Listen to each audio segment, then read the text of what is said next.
Shalom Bapak Ibu dan Saudara yang saya kasih dalam Tuhan. Hari ini saya mengajak kita merenungkan satu bagian firman Tuhan di saat kita merenungkan masa-masa Jumat Agung menghayati penderitaan Kristus dan memasuki Minggu Paskah. Saya mengajak kita merenungkan satu ayat dari Matius 26 ayat 41. Matius 26 ayat 41 akan saya bacakan bagi setiap kita. Berjaga-jagalah dan berdoalah, supaya kamu jangan jatuh ke dalam pencobaan. Roh memang penurut, tetapi daging lemah. Bapak, Ibu, dan Saudara, ini adalah peristiwa di Taman Getsemani, di mana Tuhan Yesus pada waktu itu dia menghadapi pergumulan yang berat, dia akan disalibkan, dan dia berdoa kepada Bapanya. Kita semua tahu isi doanya, yang pada akhirnya Tuhan Yesus benar-benar berserah, biarlah kehendak-Mu Tuhan yang terjadi. Nah, Bapak, Ibu, dan Saudara, pesan Tuhan Yesus kepada murid-muridnya ini, berjaga-jagalah dan berdoalah. Seolah-olah ini sangat singkat, sangat sepele, sangat sederhana. Tetapi kalau kita renungkan, ini adalah dasar atau fondasi yang sangat penting, yang harus dimiliki setiap murid Kristus, setiap anak-anak Tuhan. Berjaga-jaga dan senantiasa berdoa. Mengapa demikian Bapak Ibu? Di situ jelas sekali Tuhan Yesus mengatakan, roh kita ini memang penurut, tetapi daging kita sangat lemah. Ya, ini kenyataan. Bapak Ibu, kita semua berjuang dalam hal ini. Roh kita penurut, tetapi daging kita ini sangat lemah, mudah jatuh di dalam berbagai macam cobaan. Nah, Bapak Ibu dan Saudara, pada waktu itu di Taman Getsemani, kita bisa melihat kontras yang sangat jelas ketika orang mengandalkan doa dan orang yang tidak mengandalkan doa. Kita melihat Tuhan Yesus sangat mengandalkan doa. Di dalam pergumulan yang sangat berat, dia berdoa sampai peluhnya pada waktu itu menetes bagaikan darah. Dalam pergumulan yang sangat berat, Tuhan Yesus bersujud berdoa kepada Bapanya, membawa segala pergumulan yang berat itu sebelum ditangkap dan disalibkan, dibawa kepada Bapanya di dalam doa.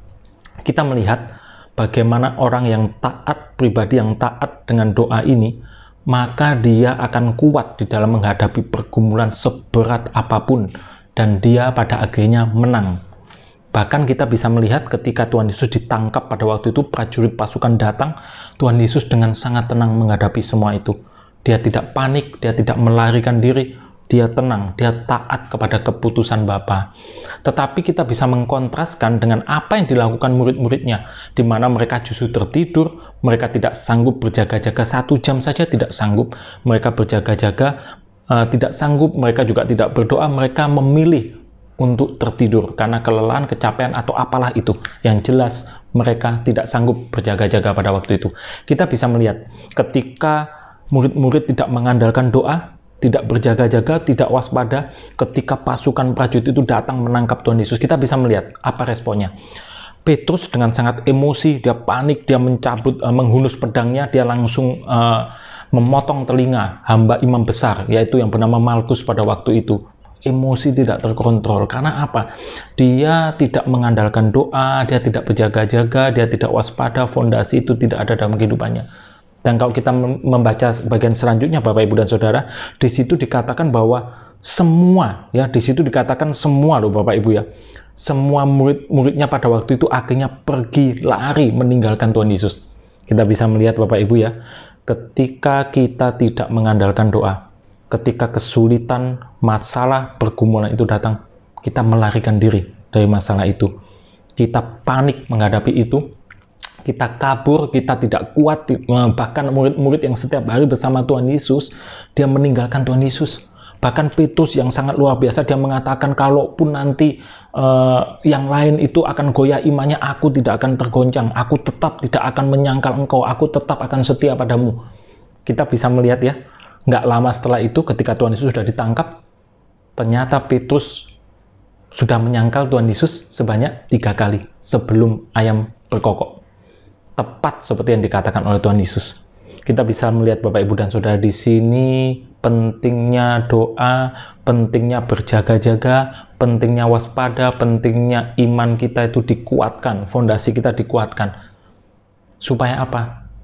Kita tidak panik dalam menghadapi berbagai masalah kehidupan, kita tidak memakai cara-cara kita sendiri, kita tidak emosi, kita tidak mengandalkan kekuatan kita sendiri, kita tidak melarikan diri dari masalah, bahkan kita tidak meninggalkan Tuhan, seperti murid-murid yang waktu itu kabur meninggalkan Tuhan. Yesus sendirian dibawa ditangkap. Bahkan banyak orang Kristen yang karena tidak kuat dengan permasalahan pergumulan hidup yang berat, mereka seperti Petrus pada masa kini, yaitu mereka menyangkal imannya kepada Tuhan Yesus. Bapak, Ibu, dan Saudara, biarlah pesan ini senantiasa teringat di dalam kehidupan kita, tertanam di hati kita, menjelang Paskah. Kita kemarin sudah memperingati Jumat Agung. Mari bersama-sama kita ingat kembali pesan Yesus di saat-saat terakhir sebelum dia ditangkap dan disalibkan. Berjaga-jagalah dan berdoalah. Jangan pernah kita merasa kuat dengan kekuatan kita sendiri. Jangan pernah kita merasa sombong dengan kemampuan kita.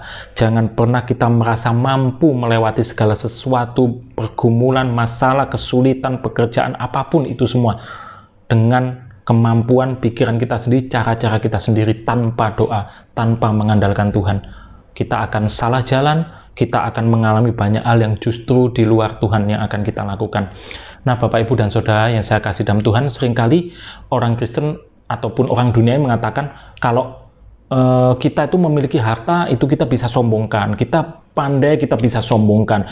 Kita bisa memiliki skill apa yang lebih dari orang lain, kita bisa sombongkan. Bapak, Ibu, saat ini saya mengatakan, tidak harus harta, skill yang kita sombongkan. Kita tidak pernah berdoa, jarang bersaat teduh. Itu kita sudah termasuk sombong, Bapak, Ibu, dan Saudara. Itu kita sudah berarti mengandalkan kekuatan sendiri, tidak mengandalkan kekuatan Tuhan, tidak bersandar kepada Tuhan, merasa mampu, merasa bisa, merasa pandai. Itu bisa dikatakan sombong, yaitu kesombongan rohani. Hati-hati, kita bisa jatuh, kita bisa kalah dengan jerat iblis yang senantiasa berjalan berkeliling mencari mangsa. Maka dari itu, Bapak, Ibu, dan Saudara, iblis boleh mencari-cari mangsa, tetapi mari kita lawan itu dengan berjaga-jaga dan berdoalah supaya kita tidak jatuh di dalam berbagai macam pencobaan. Tuhan memberkati kita semua, keluarga kita diberkati, pekerjaan kita diberkati, pelayanan kita diberkati, cita-cita masa depan kita, langkah-langkah kita ke depan nanti akan diberkati Tuhan. Tetaplah berjaga-jaga, waspada, dan senantiasa berdoa. Itulah fondasi imanmu yang akan menguatkan engkau, yang akan memimpin engkau kepada banyak kemenangan bersama dengan Tuhan tentunya. Amin. Mari kita berdoa. Bapa di surga, terima kasih Tuhan sudah berkorban di atas kayu salib untuk kami semua. Terima kasih untuk pengampunan, penebusan, keselamatan yang dari Tuhan.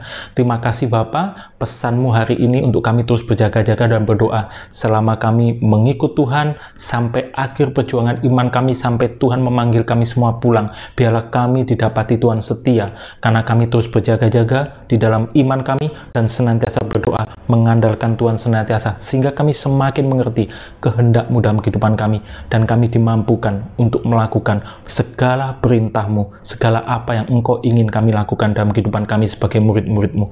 Terima kasih Bapa, di dalam nama Tuhan Yesus kami berdoa dan mengucapkan syukur. Haleluya. Amin. Tuhan memberkati kita semua.